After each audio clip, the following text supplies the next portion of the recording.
Hi everyone, this is Caly Person. Welcome to another STAMPtember 2025 exclusive collaboration video. Today's video introduces the Pinkfresh Studio set called Every Lovely Reason. It features a beautiful floral frame and lots of great sentiments that fit inside this floral frame, and I love the font. The set also comes with coordinating dies, which is great because it also cuts the outer edges of the frame and the inside, so you can create a window for your card if you want. This STAMPtember exclusive collaboration also comes with a coordinating stencil set. There are options for what you want to purchase, but you'll want to decide quickly and make that purchase before this sells out, because once it sells out, it will not be restocked. Today's card is going to use a combination of all three products. And if you miss out on this set, I hope it gives you inspiration for a future project using a product that you may already have. To start my card today, I'm going to stamp with some VersaFine Clear ink, and I'll be embossing this with clear embossing powder. I like to emboss everything that I use stencils for because I don't want ink to smear or dull with ink blending. I would also do this with any other embossing powders that I might use. So like clear embossing ink with a gold embossing powder or silver embossing powder. I prefer to trap that ink and then create little wells for the color, and that way my lines stay nice and crisp as I ink blend a variety of colors over my stenciled project or even a stamped project. To help hold my project in place as I stencil the different layers, there are 4 layers to the stencil set. So I don't want my paper to move, I want everything to stay, and I want my stencil to be held in place. So I'm using an 8x8 craft tacky mat here, and I'm going to start with stencil number 1, which is for the leaves. And I'm using 2 colors. I'm using Artichoke, which is a dark, deep olive green, and then I'm also going to use a blue. I know that's a little different for foliage, but I really wanted to incorporate lots of color to make this frame stand out.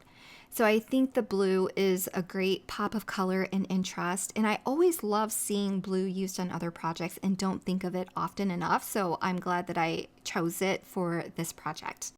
Stencils 2 and 3 will focus on the flowers and their petals. So I am using 3 different colors, an orange, a pink, and a red. And I'm going to blend these flowers kind of like I did for the leaves, but I'm going to be incorporating all 3 colors in different areas.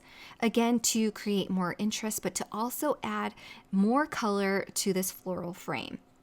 So I added the first orange color in an equal amount all over, and then I'm adding the pink, and then I'll go in with this really dark red and just add pops of color and pops of contrast here and there. So once I'm done with this layer of the stencil, I'll move on to stencil number 3, which is a more simple floral layer that's just going to fill in the other areas that the second stencil didn't catch. So I'm going to use a combination again of all 3 of these colors, making it more interesting and colorful. Once I remove this, I can move on to stencil number 4, which is for the flower centers. So this one is going to be super simple with a simple yellow and very easy, not a whole lot of blending. And that finishes the coloring of my floral frame. As you can see, it creates a lot more interest to add 2 different colors of foliage and the 3 different colors on the flowers. Then I'm going to use the coordinating die to die cut this frame, and I really love that this frame cuts out the center as well. And to be a little bit different, I decided it would be really cool to turn this into an acetate card. So I decided to put this frame on an acetate card, and it looks beautiful as is if you want to leave that window clear. But I want to put something behind it with lots of texture, so I'm using an embossing folder. This is the Crisscross Floral Embossing Folder from Simon Says Stamp. So I've embossed an area, and I'm going to cut this down so that it matches and can sit behind that frame perfectly. So I trimmed it down to 3 1/4 by 4 1/2, and that makes this panel fit perfectly behind that floral frame. To add some additional color, I'm going to go back in with the 3 colors that I used on the flower petals and kind of do the same thing with adding the color here and there and kind of combining all 3 colors. And I'm just using residual ink from my blending brush. I'm not applying any extra color onto my brushes. And that just creates more depth and color in the background for this particular panel.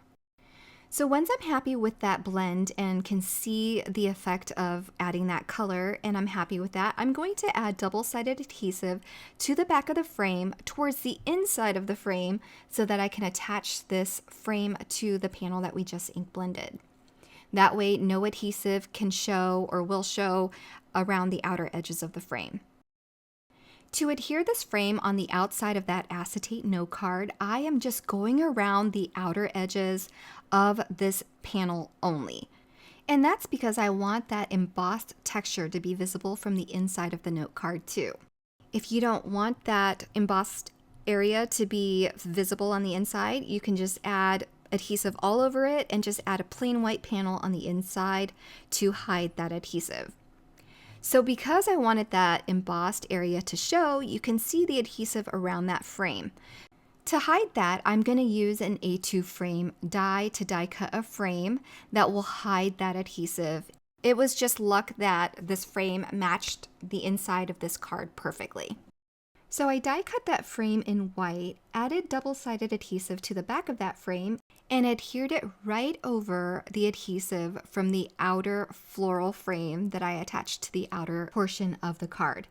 So this will hide all of the adhesive and everything looks nice and clean, and you can still see that texture from the embossed panel. Again, if you want to bypass this step and just use a white panel to simplify things, you can certainly do that. But I love that there was a workaround for creating a frame on the back of this so that you could still see that texture.